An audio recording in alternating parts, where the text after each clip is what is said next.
Bob Vickers here from World War II, and he's also a prisoner of war. We found out about him through Doug and David and Larry. And if you would like to say what happened on the day that you met him. PGR was standing in a flag line for a World War II veteran in Clarence, Missouri. And this man here, the guy out of the car, he stood straight as an arrow and saluted our flag lines on both sides. So I knew he knew why we would still fly the American flag. And I got to ask him questions at the mill afterwards and found out who he was, and that he'd been a POW. And I looked his phone number up in the phone book and talked to his son, and from that we're here. And thank you. I'd like to say now, thank you for your service, sir. We appreciate it for our freedoms.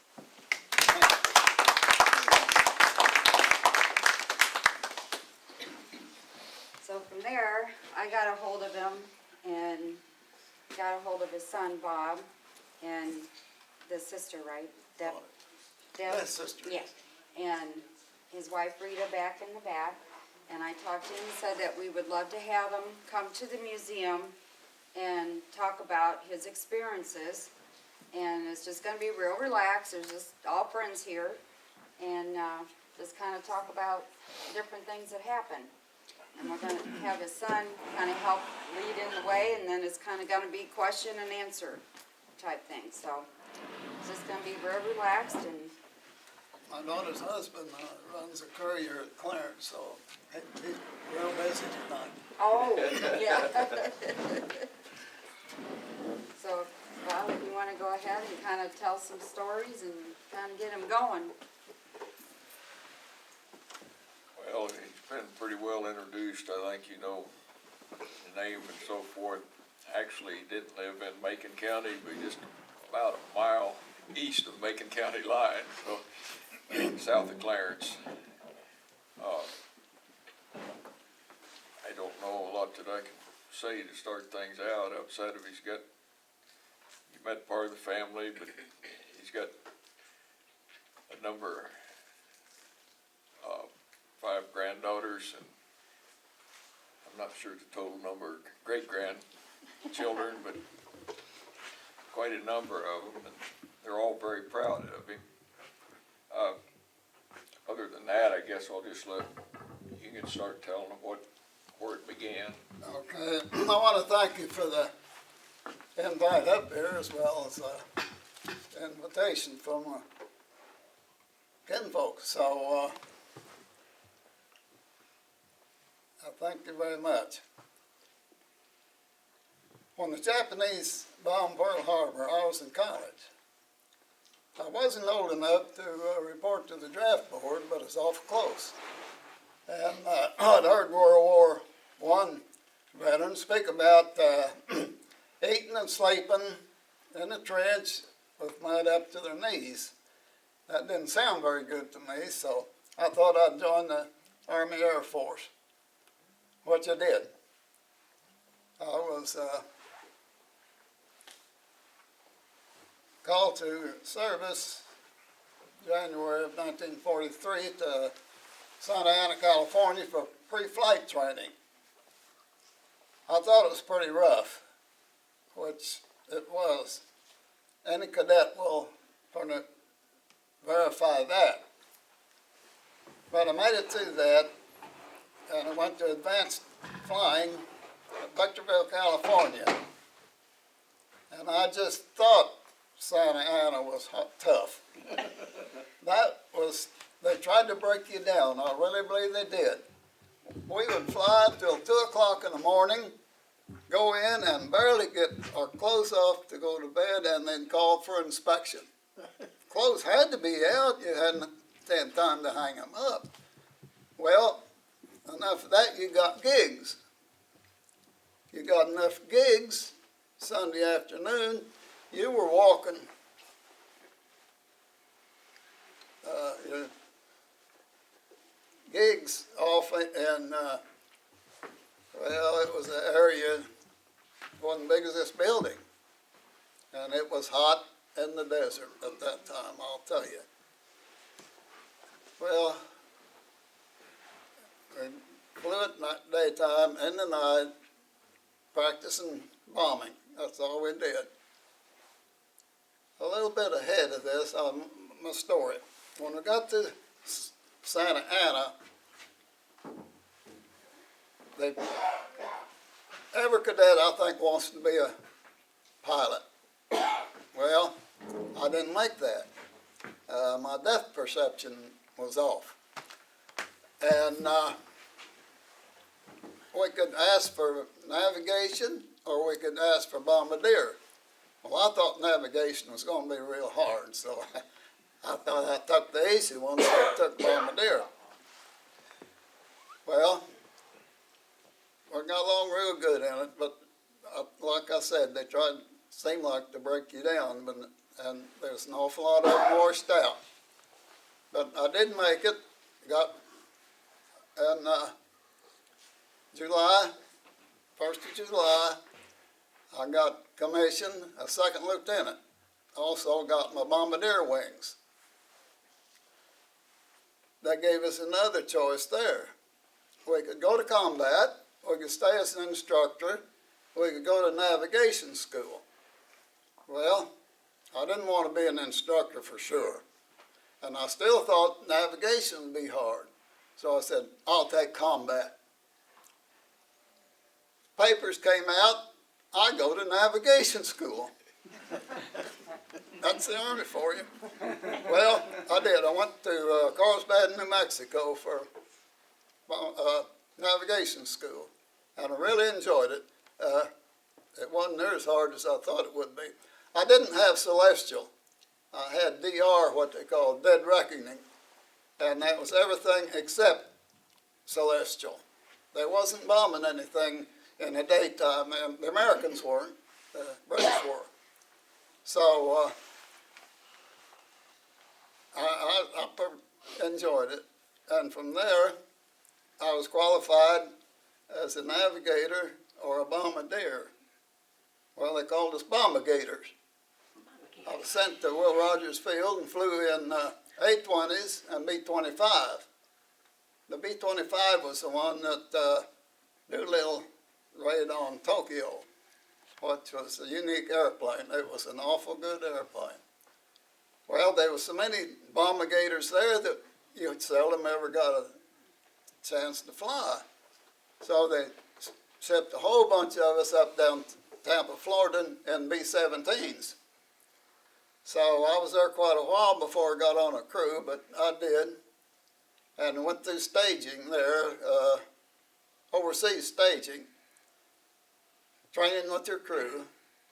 So we was ready to go overseas. We didn't fly over. We went over on the ship, the USS Porpoise. It was a converted Liberty ship. Anyway, it took about a month to get over there. And I was assigned to the 306 Bomb Group. It was at Thurlow, England. And we did quite a bit of flying there, training before we went overseas. Well, the first mission, you don't fly with your crew. A green crew isn't very good, so I flew with the new crew for 3 missions. Kind of got the hang of things and had to put us together in the whole crew together. So I flew 27 and a half missions. We were bombing railroad yards, shipyards, factories, various strategic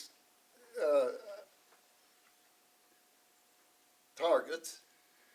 We didn't intend to bomb any highly populated place in the towns or any place that had churches and a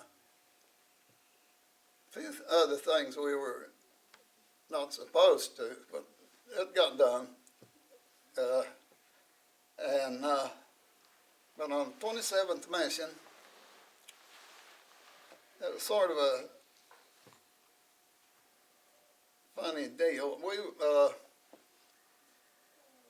There was a target south of Berlin, quite a little ways, that they really wanted to hit. Well, they sent our group and 3 or 4 other groups around Berlin to suck the German fighter escort off, while the rest of the U.S. Air Force went in and hit this target. Well, we sucked them off all right, and they kind of played the trick on us. The Germans sent their Me-109s, Messerschmitts, and sucked our fighter escort off. Then the Focke-Wulf 190s came in and hit the bombers, and we didn't have fighters. They was over there dogfighting, and it was quite a show, I'll tell you. Anyhow, we got hit, and pilot hollered bail out, so we did. And I hit in you come down according to the size of your chute. And if you have the right size chute, you come down at about 15 miles an hour. That's how hard you'll hit the ground. And before you pull your chute, your body will go about 125 miles an hour. So when you jerk your chute, it puts the brakes on real quick, and you get a terrible jerk. And anyhow, I pulled my chute a little bit too quick, more than I was supposed to. We should take a free fall till they said you see the ground coming up. Well, I didn't go for that, and I wanted to see if it worked, so I pulled it a little quick. And the air was completely full of junk and stuff. There'd be an airplane going off one side of the fire and wings on the other, and they had chaff you threw out to throw off their radar, and it was every place. And I counted 54 Americans' parachutes. They were white. The Germans were yellow, and there's 3 yellow chutes I saw. And well, I hit the ground. Actually, I didn't. I hit the tree. And the limbs of the tree, they just let me down so easy. Just couldn't have been nicer. But there's a German old man standing there with a rifle. They saw you coming down. They spotted you. So I surrendered. I put up my hands. I carried pistols for a good long while. And when the Germans counted, when you left your position in the airplane, they counted that as a surrender. And if you fought after that, you were a spy. And a spy didn't last long around a German. So we didn't carry guns. We were to surrender. So I held up my hands like I surrendered. Well, he came over. I knew no German language at all. So he made kind of signs to go, so I started off. But he made me gather up my parachute, carrying it along. And a 30-foot parachute out, dragging, it was terrible, trying to drag it up. Well, he went out, and about the time he got to the edge of a few trees, well, there's about 30 people had gathered around, and they come up spitting in your face and hammering on you. And he had this old gun. I don't think it must have been loaded, because he took it by the barrel and swung the butt and back of your head and knocked you down. You got up and gathered up the parachute and kept it going. And we were about a quarter of a mile from a little small town. And he started toward this town. And by the time we got out just a little ways, well, here 2 or 3 people was on bicycles riding right by the side of you.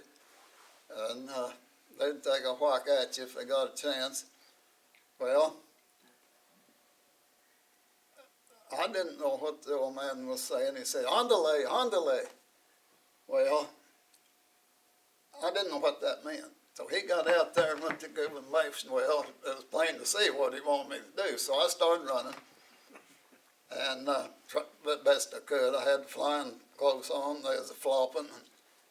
Anyhow, the ladies in the house, they'd come out with tomatoes rotten and dishwasher water, and they'd throw all that on you, and it was a mess.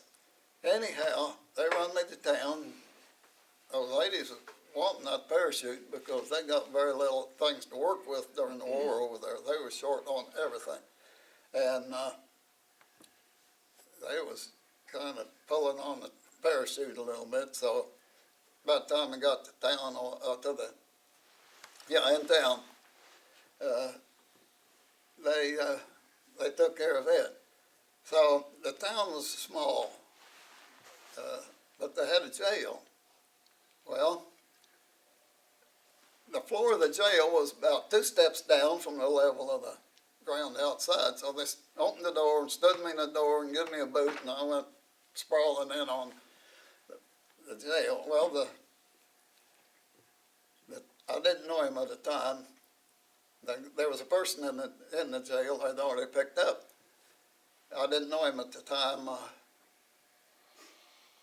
They were rotating airmen when they got 15 missions because there were so many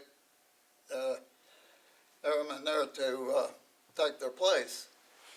So this boy was new to our crew, and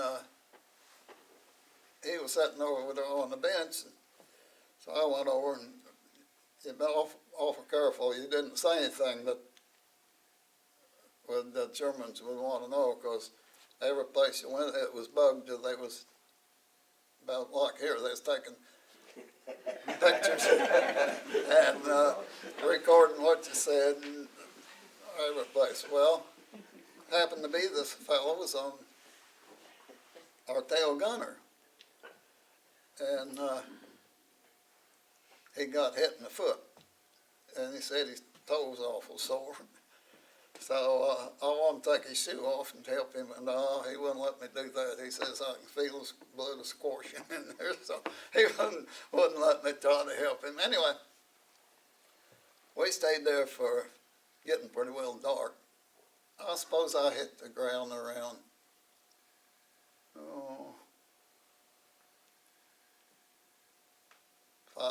was before that, probably 5:30 or 6, around 4, I guess. And we stayed there pretty dark. Well, this truck come by and picked us up and took us down to another little bit larger town. We stayed there overnight. And by then they'd gathered up pretty well our crew. There's about 35 or 40 they had gathered up us in there. But back when they was running me to this town on the start, there's a fella, well, he's dead. He's on the ground right underneath the electric light line. And I thought perhaps that he hit that when he come down. Well, they come by on horses, and a wagon with straw in it, and they picked him up, put him in the wagon, and then he picked some others up that couldn't walk or go. They was injured too much. And anyway, from the jail, they took us to this town, and we stayed overnight in the, well, it was kind of a basement to a big building.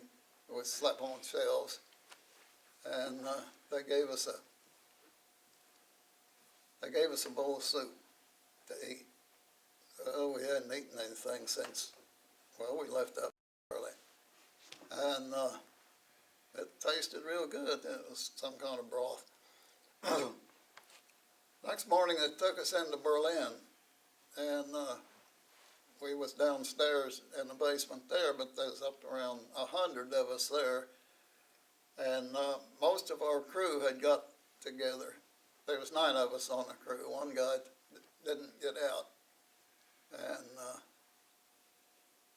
our co-pilot was loose for 3 days. He evaded them for 3 days.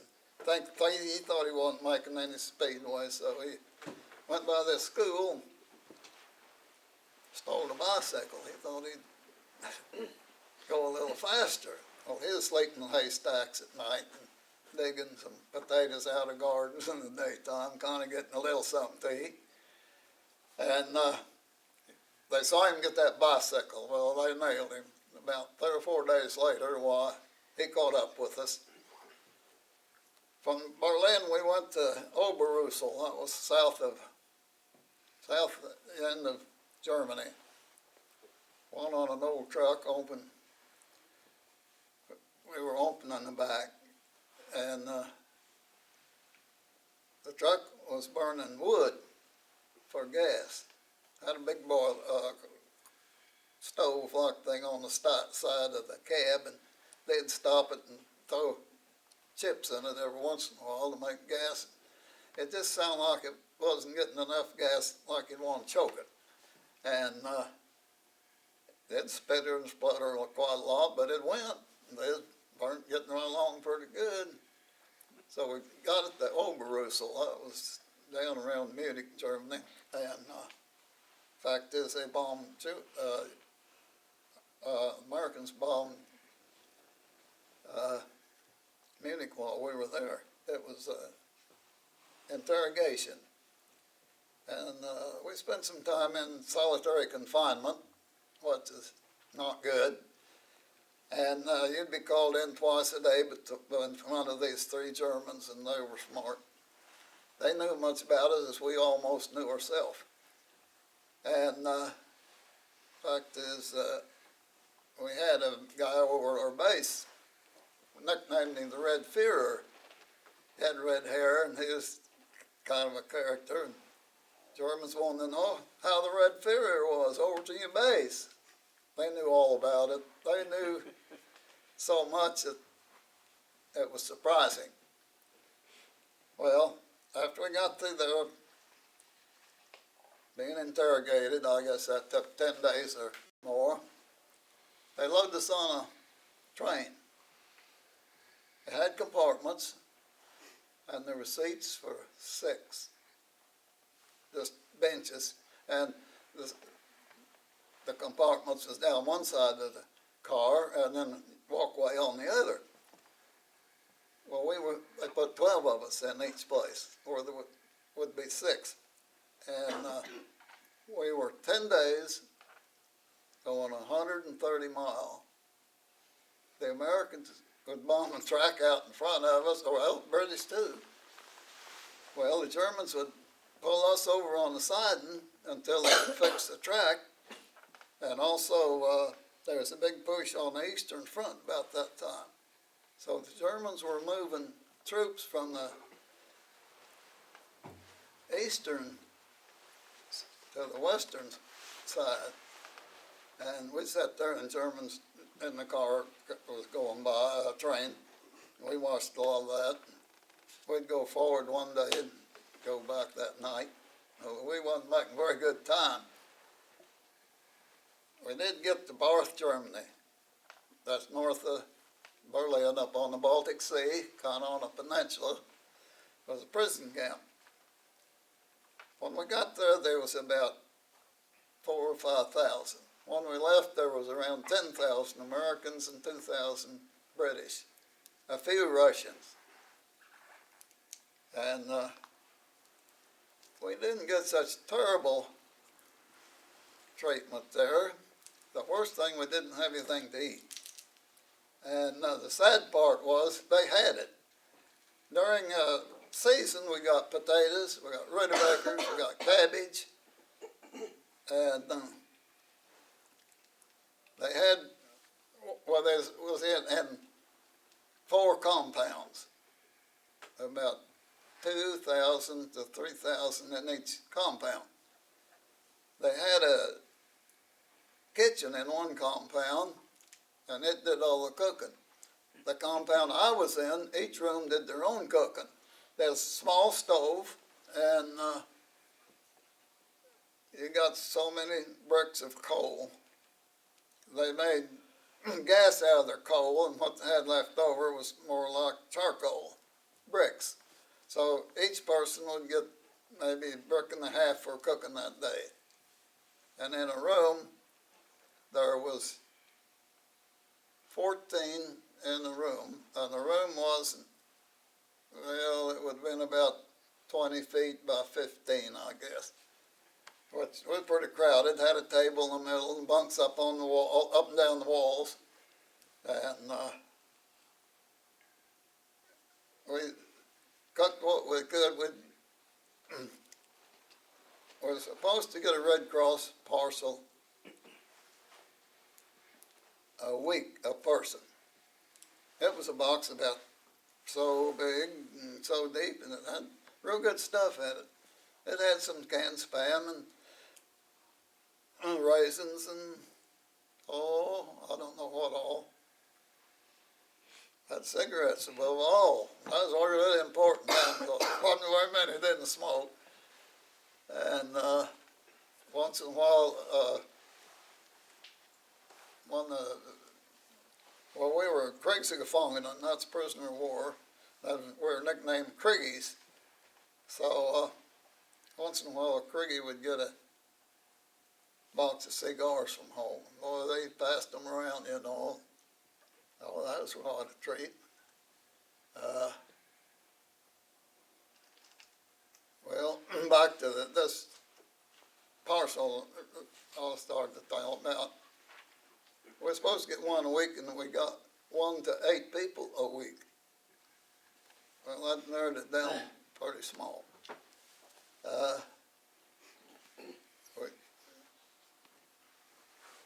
They did have broth, and the bones from that broth is either out of a horse or an awful big cow. I don't know what. We figured it was a horse, but there wasn't much meat on it. But you did have broth from it, and we'd mix everything else we had together, and it was soup. Breakfast, we did get some black bread, German black bread, sliced it real thin, and we'd have a slice of that for breakfast. And we did get some jam, and that was our breakfast. For noon, well, we had soup, and then supper we had soup out of what we had. Couldn't make it out of. So, well, I'm leaving out a lot, but anyhow, the Russians liberated us about 3 weeks before the end of the war. And there was an airfield right close to us, and there's a factory, underground factory there, where they made their airplanes. And they tested the airplanes right over the field there. And they flew some jets. And that was the first thing we'd ever heard of them. And they'd holler jet job up while everybody run out of the barracks to get to see them.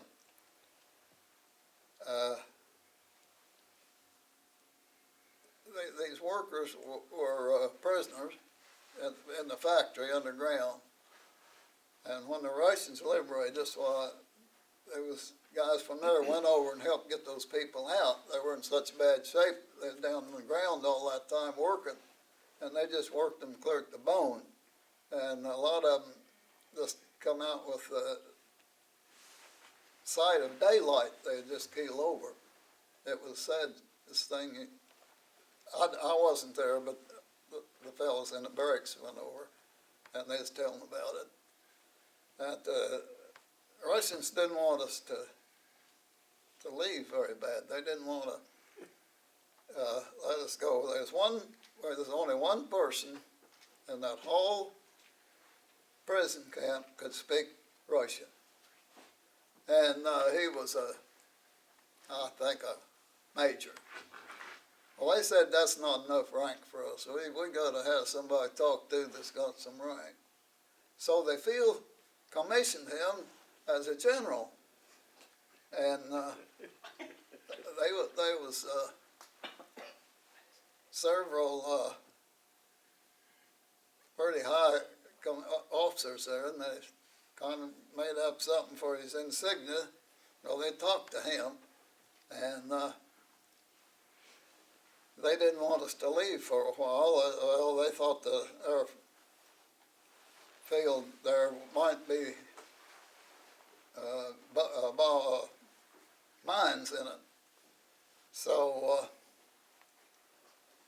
they finally got permission and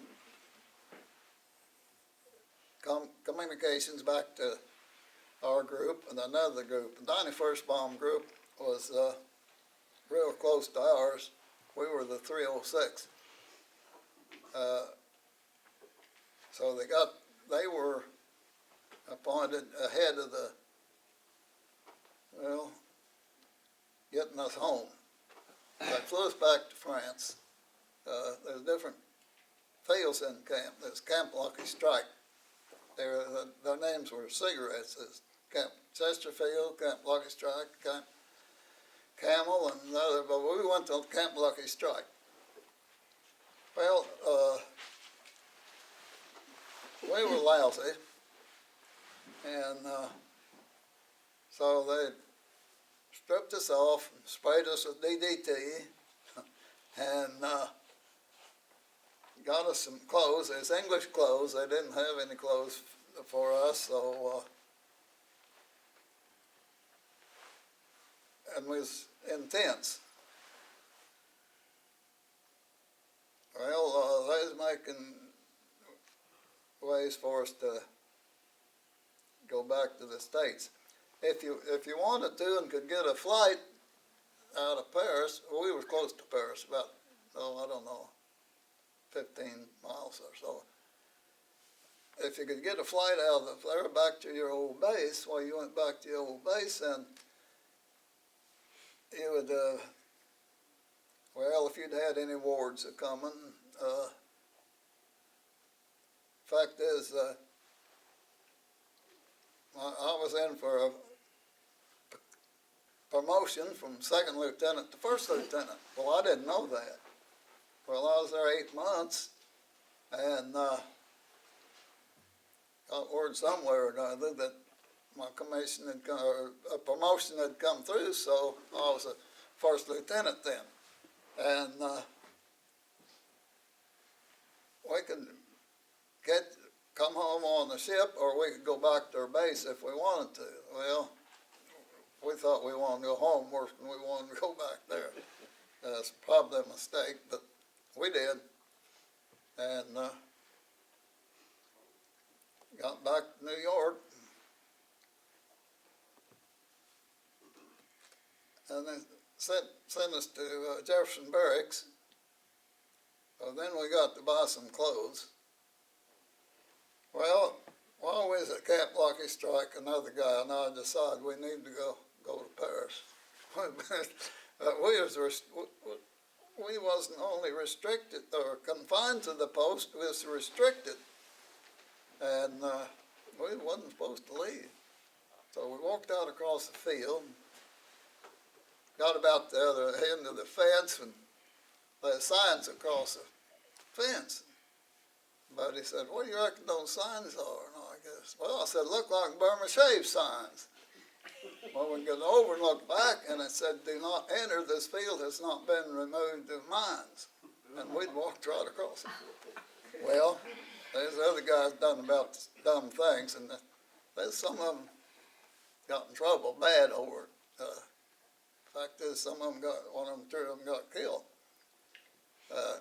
Anyway, we stayed in Paris for a night or two. Went back. They was loading up to get on the ship, come home. So we barely got in time to get to the ship. We got on it, come home, New York. Went through Chicago and on the Jefferson Barracks, stayed all night. Of course, called home as soon as I could. And we got a chance to buy some clothes. Officers had to buy their own clothes. They gave some money when you got your commission for clothes, but you had to buy them from then on. So got to buy some clothes. And, had a high school sweetheart. Well, I assumed she was waiting on me, but, you know. So I got her on the phone. She's still waiting. Oh, I got some clothes, so I bought the officer's dress clothes to get married in. So as soon as they dismissed me there. They gave us 60 days leave for recuperation. And they was having the things for us to make out of parachutes. You made scarves and I forget what all. Oh, I didn't want to do that, but they said, well, take 2 of these scarves home with you. Okay, so I did. And I got home, and well, a silly deal. You had to have blood pressure to get marriage license. So local doctor, there he is, good old boy. We went in, told him what we wanted, so he took my wife, or fiance. We were engaged before, and he took the blood out of her. He looked over at me and said, "Huh, you haven't got blood to spare," so took some more out of her. Sent it off. Hers come back, mine didn't. So he called Jefferson City, see if they wouldn't pass that so we could get married. He gave them the Hardville story. I don't know why I'm telling this stuff. Anyway, we got married for 55 years, boy and a girl. Later on, we got another boy and a girl, Rita and Dennis Williams, her husband. So we lived happily ever after, and she passed away 13 years ago. So that's about the end of it. Well, it's quite the story.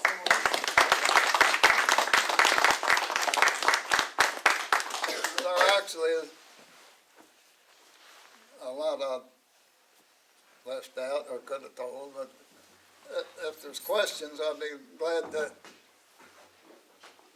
do the best I can to answer them.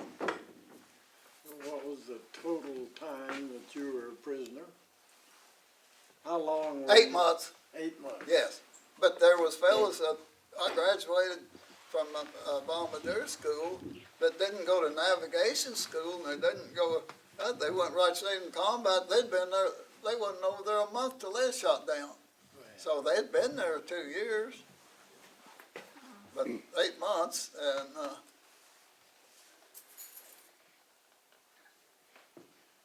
How harsh was the interrogations?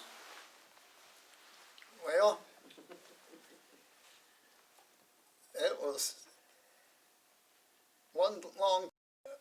No, that they were smart people, interrogators, and there's 3 of them at this table, and they look at you and almost know what you was going to say and answer. They went through so many, and I spent 3 or 4 or 5 days, I guess, in solitary confinement, and you didn't get much to eat there either. Now, as far as being beaten after the army the Germans got a hold of me, no, the civilians, I can understand that too. If it's bombing my house and people, I don't know what I've done to you there in the situation, but You were fortunate you had rank, though. oh yes, yeah, the enlisted men, they were all, they divided the officers from the enlisted men, and they were at a different camp, and they moved those camps and made those poor guys walk miles, 40, 50, 60 miles from one camp to another. They kept them on the move. Well, they had us ready to move, and we were going to make a break for it because we knew what this was going to do. Fact is, Hitler ordered all POWs shot at the end of the war, but they didn't go ahead with it. But that was what was gonna make a break on, it wasn't the moving. But, yeah, it was, well, they tried to be nice to you on your interrogation. They offered you cigarettes, they offered you women, they offered you anything that was for information. Give you back your billfold. Yeah. I was foolish and had my billfold in the pocket, had the flight jacket. Well, I took it off and threw it off in the corner of the airplane. Well,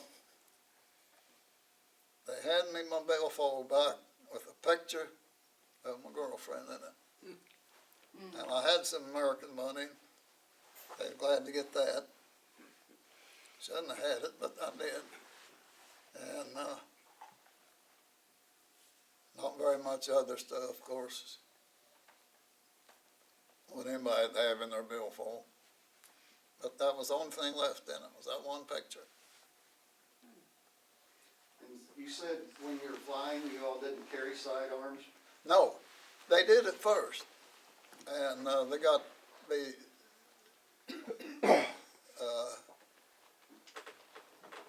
accused of being a spy, and they nailed you pretty quick when you got to the ground. I don't know when they quit carrying them, but I didn't have any. They weren't shooting at you as you came down. Yeah, they were. They'd be a guy fly by you in the airplane. But the shooting was from the ground after you got closer to the ground. Now, the guy in the airplane, he just went by and waved at you, but he could have shot you mighty easy, but he didn't. So, It's a wonder they didn't shoot you when you were coming down and just stayed with you instead of taking you to a prisoner of war camp, you know? It's a wonder they didn't shoot at you when you was coming down, even the civilians. oh yeah, they were. They were. You could hear them shooting, but you didn't know hardly what they were shooting at. There were so many, and so much shooting, and bombs are going off, and airplanes blowing up, and it was so much going on you really didn't know. You were so high you passed out at first, weren't you? 32,000 No, but we could have took an oxygen bottle and had oxygen on the way down, but very seldom did. That was one reason you wasn't supposed to pull your chute as quick, because the air was so thin you would pass out, but I didn't. I was probably close to it. If I did, I didn't know it. Now, were you actually a pilot, or did you just part of the crew, What was your position? Oh, I was bombardier. the bombardier? Yes. Okay. So you Yes. dropped the bombs? Yes. Okay. Yes. We pattern bombed a lot. That was flying in formation. You didn't bomb individually, you bombed on the lead. You were in B-17 when you were shot down? Yes, sir. There's a wonderful airplane, I thought. When you was a prisoner, did you have plenty of warm clothing No, and blankets? no, we were cold. Yeah. Fact is, it was the coldest winter that they had had for years, and the snow, snow was deep. And you didn't have winter clothes or anything? No, we had our old flying clothes on. Yeah. We had a blanket apiece, and there was very little heat we could get when we was cooking. It was about the only heat in the barracks there was. We banked snow up. The barracks was about that far off the ground, and we took boards and drug snow up on the sides where the wind was coming from, and so, but the snow helped insulated the building quite a bit by that, because the snow was deep and we piled it up. Did they have anybody try to escape from the camp you were in? Anyway, Anybody try to escape oh from the yeah, camp? yeah, you the were in? fella in our room, but he did it before we got there. He got underneath the wire, he got a pair of cutters, cut underneath the wire at night, and they put the lights on him. Well, he held his hands up, but they shot anyway, and he just creased his stomach like that. And well, he's quite proud of that scar. But it was never a wonder they hadn't got him. No one had ever got escaped from that camp and made it that they knew about. Of course, we wouldn't know about it. Well, I thought when you said you piled the snow up around the bottom of the Yeah. building, that would be good cover to get out some way. Well, that was within the perimeter, all the barbed wire, and Yeah, they was, They had dogs. yeah, they turned dogs loose at night, oh, and they was underneath, hear them thumping around underneath the barracks. those dogs were probably eating better than you were. Oh, they was something, and they, when we was moving from one around, bringing us into the camp, they'd have those dogs, and they'd be, have them on a leash, and it'd be right behind you, just grrr, like that. Oh, you just feel them. He wouldn't be that far from you. You thought all that German had to do was just slip, and that dog was going to be gone. But around the railroad stations and such as a place, why, there was lots of guards and dogs that way. What did you do all day? Did they have work for you to do? No, or- they wouldn't work, officers. Enlisted men could work, but the officers couldn't. They respected rank, and they earned what rank they got too. The British was the same way. The pilots, even the pilots were second, or were sergeants, the British. Very few of them had a commission that I know about. Well, we did have some pastimes. The raisin boxes that came in had a cover over them, well, like lead foil or tin foil, and we could strip that off and melt. While I was cooking, we could melt down solder off of some of the cans. And some guy, there was someone in that whole outfit was, can't think what I'm trying to say. Artist. Yeah, artist of anything they want to do. And he made, there was some clay there where they'd been digging that, like powder out of it, they could make a mold. And we'd get this foil off of raisin boxes and solder off of tin cans and suck it off, and this guy would make prints of various wings of different air corps. So we spent a lot of time on that.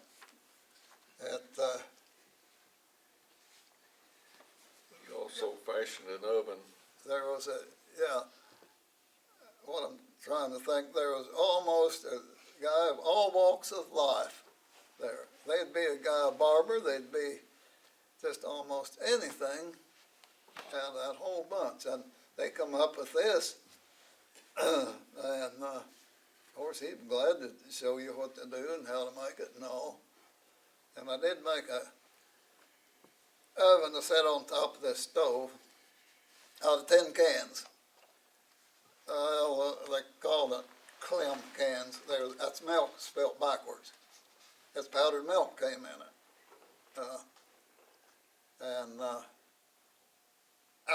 It was like a coffee can used to be about that big around, about that tall. Well, you get a pretty good strip of tin out of that and crimp the edges of it and beat it down. All you had was an old case knife to work with. That was hard to do anything, but you could hook it together, and it did make an oven about that big a square, and if we got extra potatoes or anything, well, we could bake it in that. And it sat on top of the stove, and it had the stove pipe go up to it, so it got heat from that, other than getting the cook in. And then the pipe went on outside.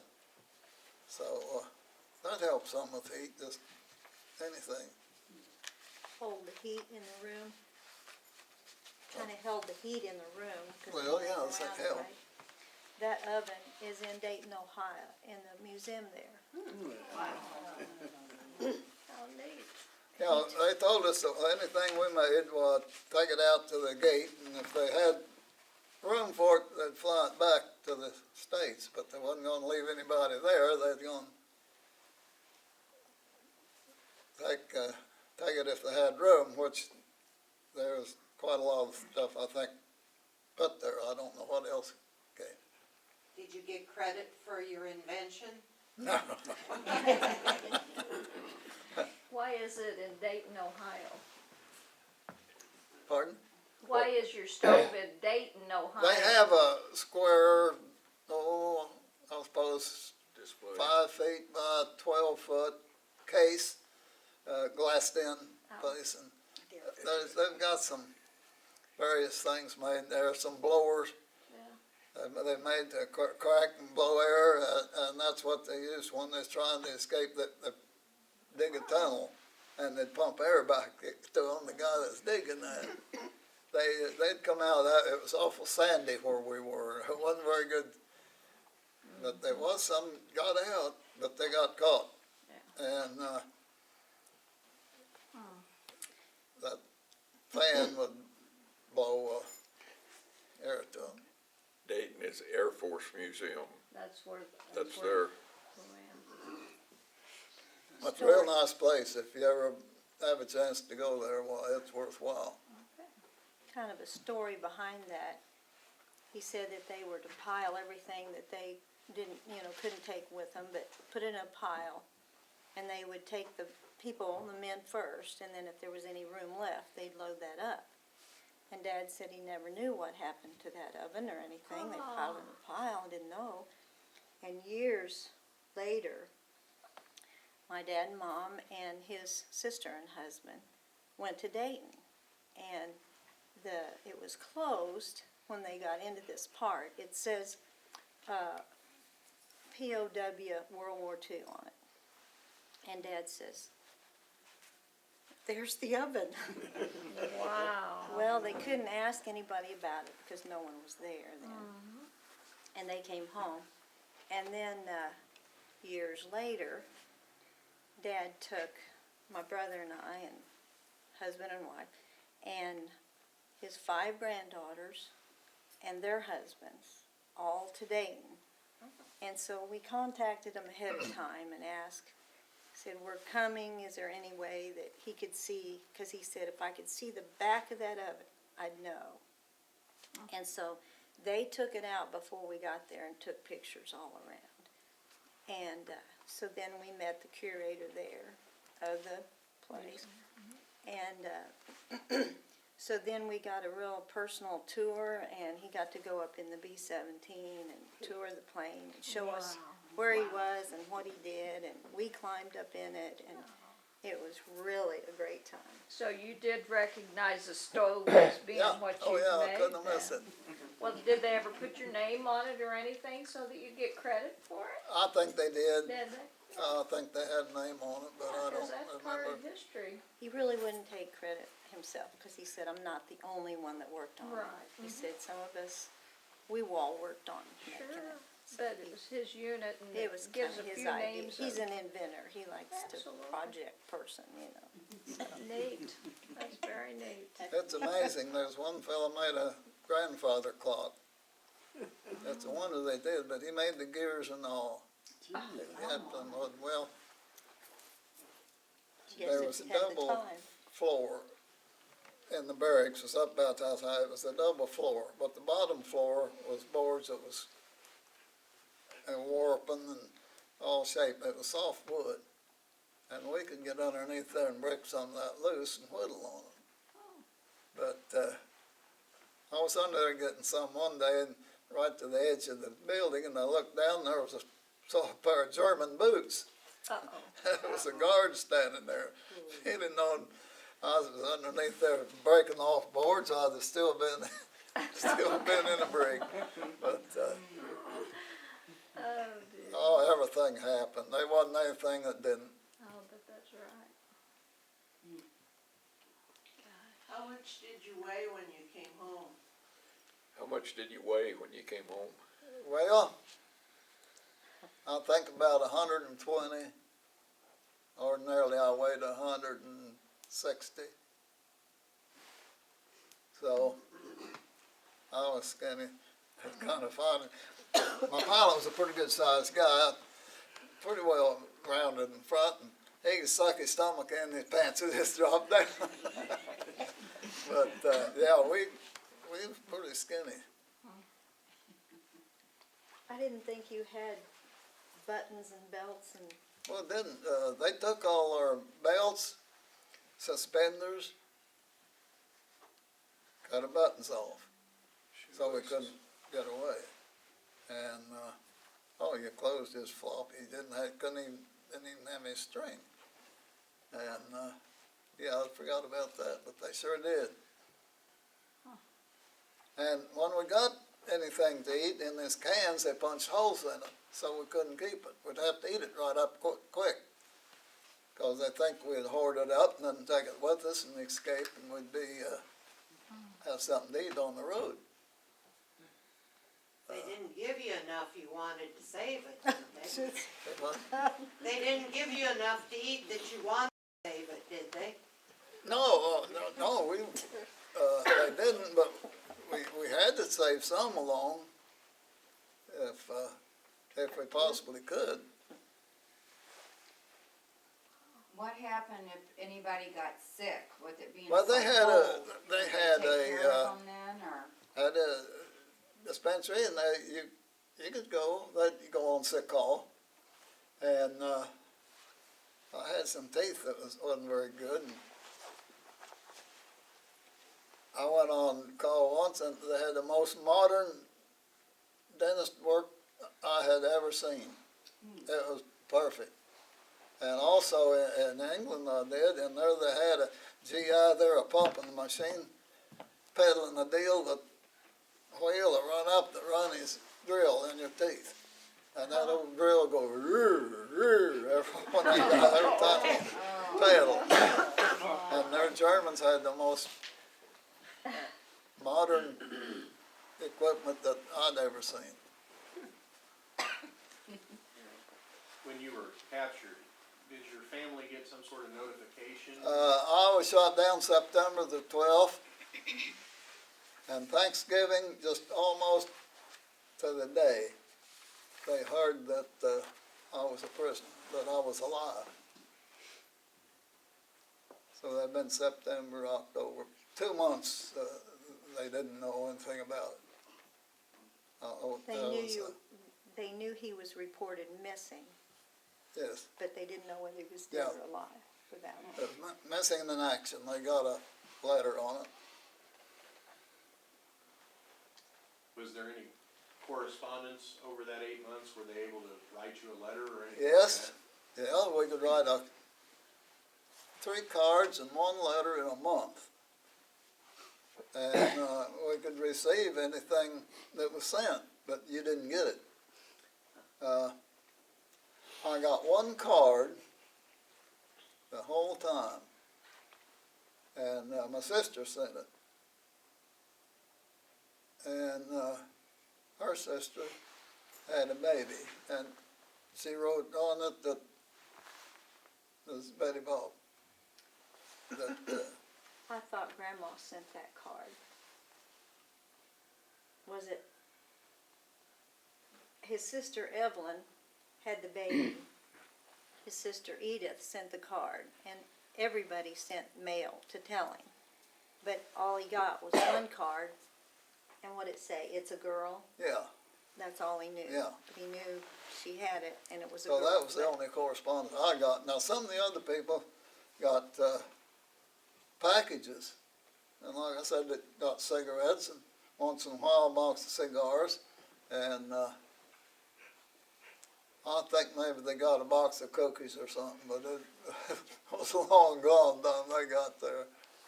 Didn't you find all the mail in a building or something when you were liberated? Oh, yeah, then? they had gobs of stacks of mail, but they didn't give it to us. They didn't give it And they had warehouses full of Red Cross parcels, just, Warstock wasn't very far. And some of the guys went over there and they saw warehouses just pile full. And ships that was using for warehouses, they had a lot, but they didn't give them to us. That was the sad part. Did Red your family Cross was get the doing mail you cards. sent to them? Yep. The cards that you sent from camp? I don't think they ever got anything, did they? Did you ever hear them say? I don't think they got anything. Oh yeah, we wrote every chance we got, and when we could. You said after 2 months, though, your family was notified you were still alive? Yes, that I was a prisoner of war.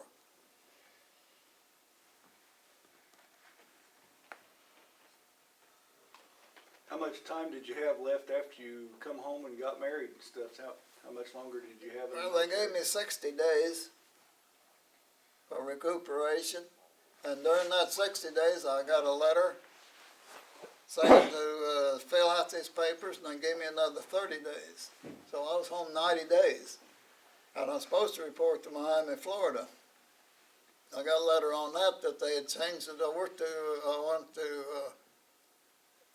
Texas. I can't think of it either. Well, Alamo, where the Alamo is. no, that's one second. Well, farthest big town down Texas. Isn't that terrible? I went blank on that. That's the biggest town down there. Brownsville? No, it wasn't that far south. San It's back- Antonio. San Antonio.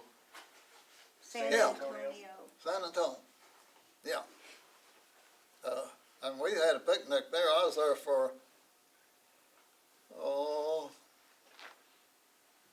well, it was a mess too. There were so many people coming in there and going. They didn't know what they's done. They finally come out and had a mass meeting, and they said, we're so screwed up, we don't know who's there, or what we're doing.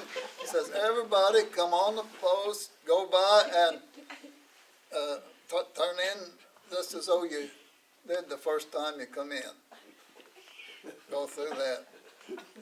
Can't think what, well, it was a mess. But then they finally got it straightened out. I had so much terminal leave yet to come, so my discharge wasn't through for about a month or two, month and a half maybe. Then I got my discharge, and so that 90 days, and then I went to San Antonio. I was there about a month and come home, and so I got out pretty soon after I got home. Have you been on the honor flight? No, I haven't. Oh, you haven't? No, I haven't. Are you making plans to go? No, Oh. no. They might let you take a parachute. Yeah, I think they probably would. No, I really wouldn't been too scared to fly, but I'd seen a lot of it. I hadn't seen the last two memorials they put up, but I'd seen most all the rest of it, but. I've never heard anybody in all the flights that's went, and I've escorted, a lot of us have escorted quite a few of them, saying that they wish they hadn't went. You can ask Jack. All of them say that, none of them said they wish they hadn't went. Oh, no, I've never heard anything that what was good. You've got a chance, and it's free of charge, and you've Yeah, I earned it, know, sir. no, just kinda foolish, I guess.